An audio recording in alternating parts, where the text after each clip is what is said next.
Donc, ce processus de pensée, pour autant que c'est tout de même en lui que chemine l'accès à la réalité, le Not des Lebens, qui en maintient à un certain niveau l'investissement, l'appareil, ce processus de pensée se trouve dans le champ de l'inconscient, ne nous étant accessible que par l'artifice de ceci, que Freud va jusqu'à pointer en disant que c'est pour autant que les rapports sont parlés, qu'il y a Bewegung, qu'il y a mouvement de la parole, que nous nous entendons parler en d'autres termes, et que ce quelque chose qu'il y a dans tout mouvement, nous dit-il,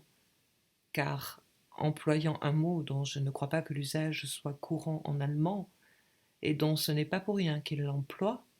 car il souligne par là l'étrangeté de la notion sur laquelle il insiste, c'est pour autant que Bewegung s'annonce au système, ici représenté par le oméga, que je vous ai mis ici. Vous verrez tout à l'heure pourquoi. C'est pour autant que tout mouvement, ça paraît quelque chose de sensible, qu'il y a quelque chose qui peut être connu de ce qui, à quelque degré, s'intercale dans le circuit qui,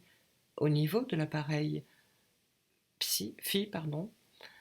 tend, avant tout, pour maintenir au niveau le plus bas la tension, à se décharger en mouvement, abfur. C'est pour autant que quelque chose ici est intéressé dans ce processus d'abfur,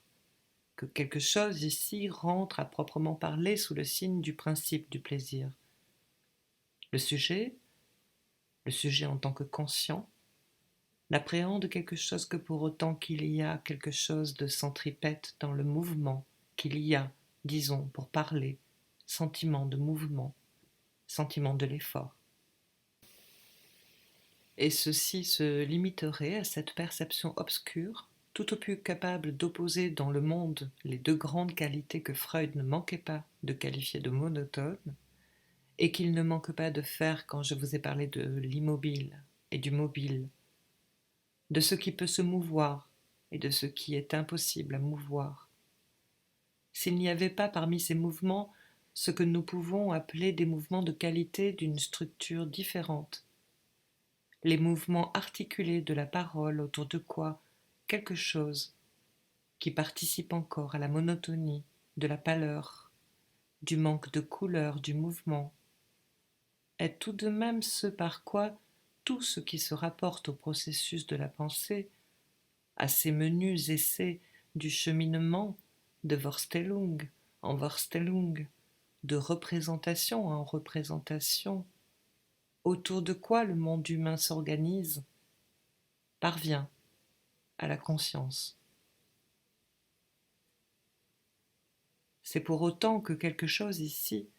dans le circuit sensation-motricité, vient à un certain niveau du système psy, l'intéresser, d'une certaine façon,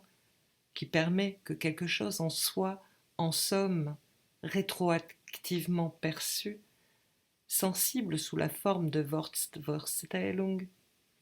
c'est-à-dire que le système de la conscience, le système oméga, peut enregistrer quelque chose de ce qui se passe dans le psychisme de la réalité endopsychique. Quelque chose est entrevu, de ce à quoi Freud fait allusion à plusieurs reprises, toujours avec prudence, quelquefois avec ambiguïté, comme perception endopsychique. Accentuant encore ce dont il s'agit ici, dans le système phi. Freud isole, dès l'Entwurf, un système de Ich. Ce Ich, dont nous aurons à voir les métamorphoses et les transformations ultérieurement, dans la suite des développements de la théorie,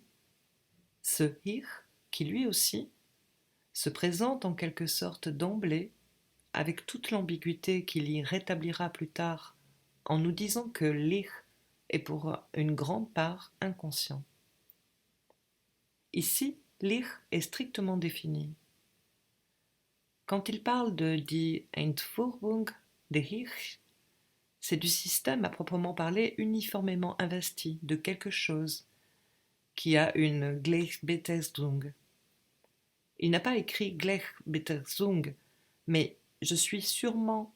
dans le simple courant de ce qu'il exprime en me servant de ce terme, d'un investissement égal, uniforme. Il y a, dans le système phi, quelque chose qui se constitue comme hier, pour autant que ce hier étant ce quelque chose qui, dans le système de ein Group von Neuronen, die konstant besetzt ist, also dem durch die Sekundarinfunktion erforderten Vorratstrager entspricht, le terme Vorrat est tout spécialement répété,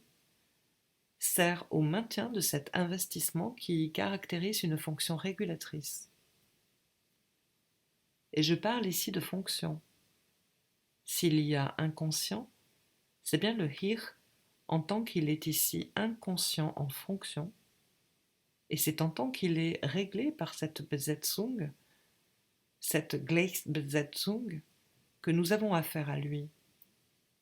C'est cela qui nous permet le repérage de la valeur de cette décussation sur laquelle j'insiste,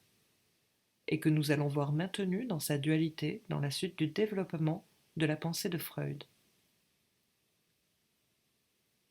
C'est que le système qui perçoit, qui enregistre, celui qui s'appellera plus tard Wahrnehmungsbewusstsein,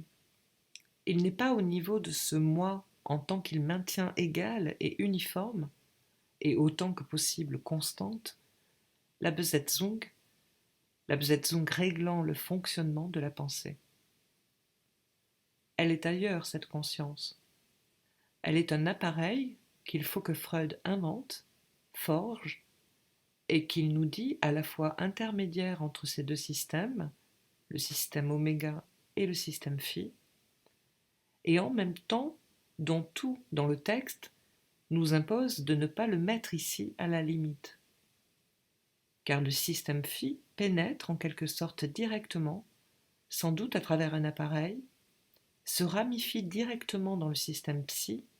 dans lequel il n'abandonne qu'une partie de la quantité qui lui apporte.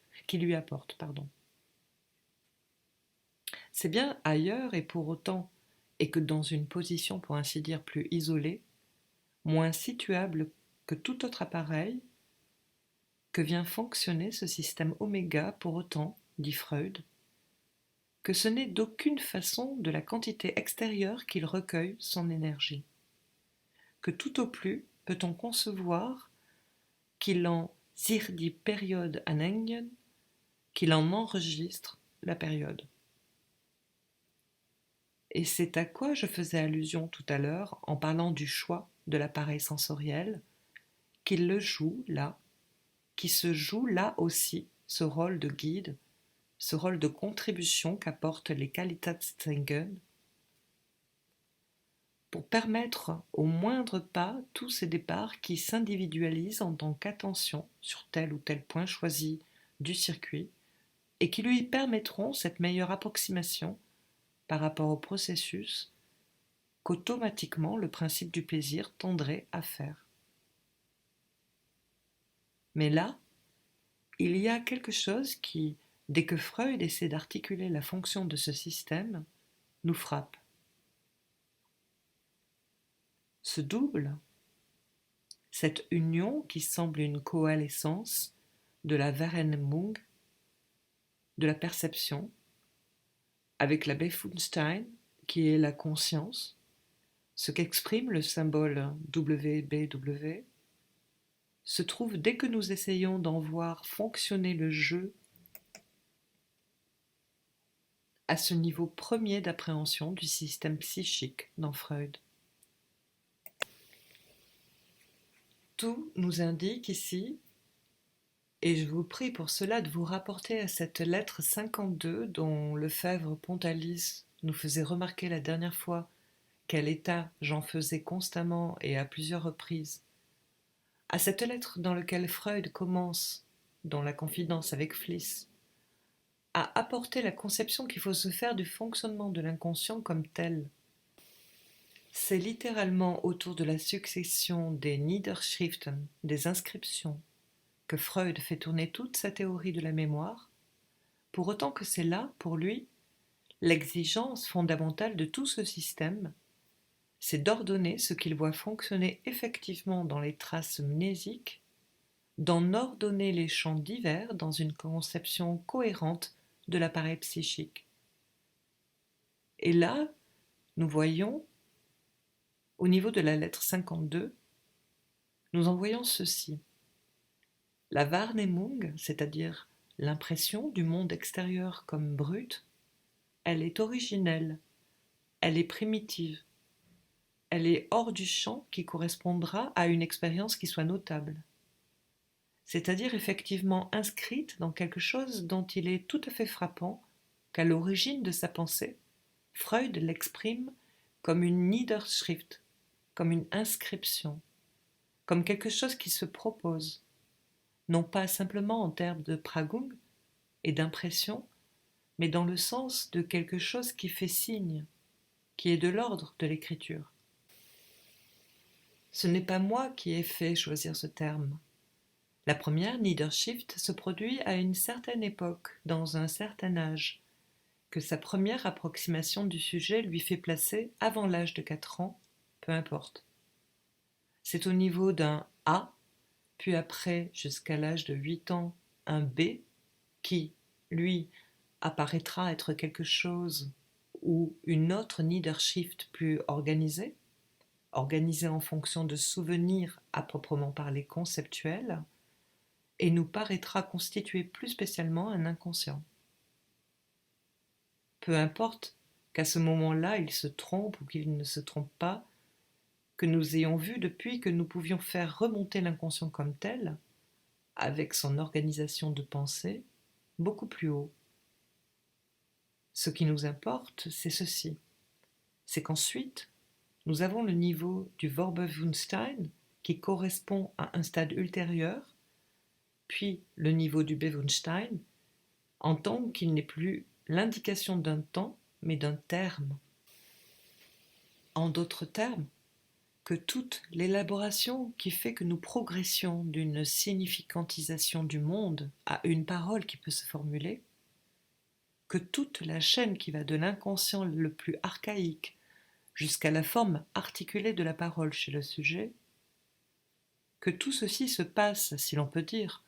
entre Wahrnehmung et Bewusstsein, comme on dit entre cuir et chair, et que c'est en somme quelque part, qui n'est pas tellement essentiellement à identifier au point de vue de la topologie subjective avec un appareil neuronique, que se situe le progrès auquel Freud s'intéresse.